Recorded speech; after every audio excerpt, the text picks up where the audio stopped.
Men might count you out, or they might judge you, or they might try to sum you up by what they see externally. But if God gave you something in your spirit and put something in your spirit and revealed something to you, hold on to that no matter what. I don't care who comes against you. I don't care who speaks against you. Hold on to that no matter what. If God tells you something, or if he reveals something to you, hold on to that no matter what you see, no matter what your circumstances are, no matter what comes against you, no matter what comes against you or who comes against you. Your own parents can disbelieve God's call in your life. Your own friends and family can discount God's call in your life. But if God speaks something to you, hold on to that. Even if preachers and men and women of God speak against you or say she's not this, she's not that, don't listen to that. Don't receive that in your spirit. Hold on to what God said. Hold on to what God said. And the reason why I say that is because everybody, if you look at the people in the Bible, everybody that God used, they were disqualified with men, but qualified with God.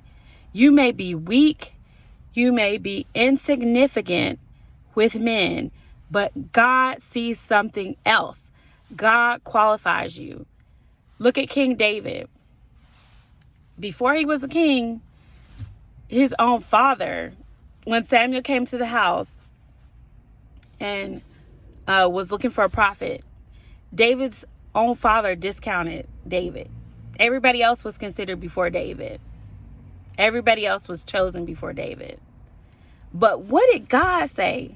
What did God say about David? Okay. Look at Joseph. Joseph's own family members. Joseph had a dream. Joseph was a dreamer. Joseph was a prophet.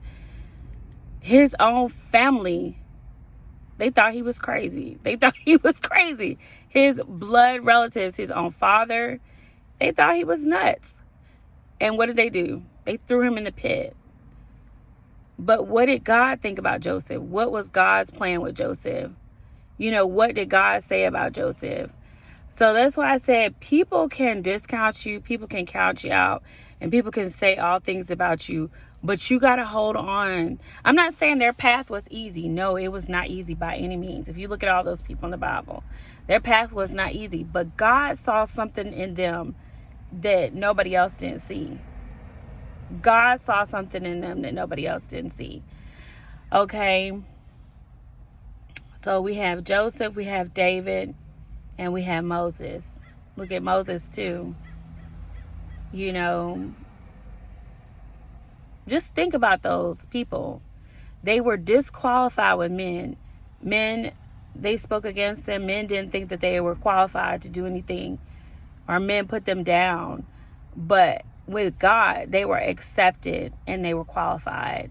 So I just want you to hold on to that, because I don't care if a pastor speaks out against you. I don't care if a prophet speaks out against you, or they might think that you are not worthy of what God says that you're worthy of, or according to man's standard. Men, they judge. Men has criteria, and if you don't fit their criteria, they just discount you or think that you're not worthy, or think that you're not good enough to receive.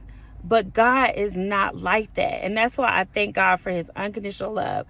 God will take something or somebody that is so jacked up, somebody that's so unorganized or undisciplined, and do something miraculous with them. He said he would use the foolish things of this world to confound the wise. So yes, you may be wise, and there's men that are full of wisdom, and you might go to these people seeking help, and then they just look at you like you're a piece of trash, or you're not worthy of anything, or you're not good enough to get this, or you're not qualified, or you don't meet their criteria for receiving that. But God is different. God is different. He is different. He is so different, and he says otherwise. So if God tells you something, or he reveals something to you, or maybe you had a prophecy that was a 25, 30-year-old prophecy, and it still hasn't come to fruition. Okay. If God said it, Hold on to it no matter what it looks like that's going on around you. No matter what people see, no matter if you are homeless, no matter if you don't got no money in the bank, no matter what is coming up against you, hold on to God's promises. Hold on to God's word, because God is not like everybody else. He's not like men. Like I said, you will be disqualified with men. But if you qualify with God, that's all that matters.